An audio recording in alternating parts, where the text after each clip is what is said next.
साथियों नमस्कार। आइए शुरू करते हैं।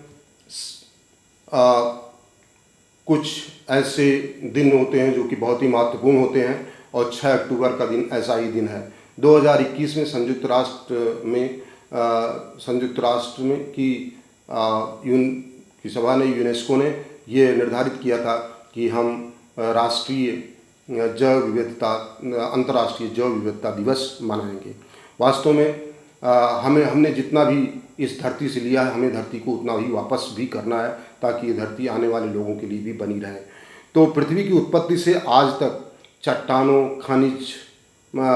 खनिजों, जीवाश्म आदि के माध्यम से यूनेस्को ने ये निर्धारित किया है कि हमको ये ज़रूरी है कि हम अंतर्राष्ट्रीय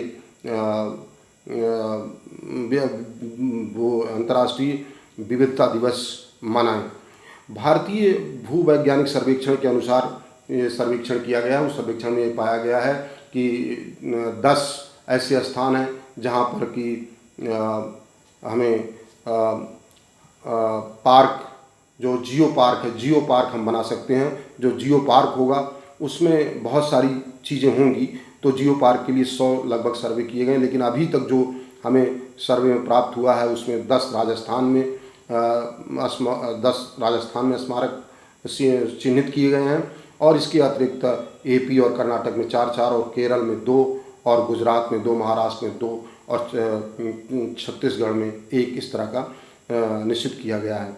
तो विश्व के 48 देशों में यूनेस्को ने लगभग 195 जियो पार्क बनाए हैं, जिसमें 34 अकेले चीन में हैं और 15 स्पेन में और 9 जापान में हैं। ये 48 देशों में लगभग 195 जियो पार्क बने हैं। भारत में एक भी जियो पार्क नहीं बना है। तो अब ये पार्क भारत में भी एक होना चाहिए। और क्यों होना चाहिए, और ये अंतर्राष्ट्रीय जैव विविधता दिवस पर हमें ये सीखना चाहिए कि ये क्यों होना चाहिए। ये पार्क एक ऐसे भौगोलिक एकीकृत क्षेत्र हैं जहाँ पर हम भूमि की विविधता, जैव विविधता और सांस्कृतिक विविधता देखते हैं। तो जब ये भूमि विविधता, जैव विविधता और सांस्कृतिक विविधता वहाँ दिखाई पड़ेगी तो जो आने वाले लोग होंगे वो उसको बचाने की कोशिश करेंगे। ना केवल अंतर्राष्ट्रीय जो दूसरे देशों के लोग आएंगे वो उसको बचाएंगे, बल्कि अपने देश के भी लोग बचाएंगे। तो जैव विविधता के लिए विश्व धरोहर में भारत को यूनेस्को ने करीब 42 जगहें ऐसी चिन्हित की हैं जो कि विश्व धरोहर में हैं। और इसमें अभी जैसे भूवैज्ञानिक सर्वेक्षण के आधार ऐसे स्थान जैसे कुंभलगढ़ या जैसे ताज और अजंता एलोरा, ये सब ऐसी चीज़ें हैं जहाँ पर हम इस तरह के पार्क बना सकते हैं। अब जलवायु परिवर्तन, प्राकृतिक आपदा और इसमें अत्यधिक शोषण, दोहन के कारण इनको खतरा है।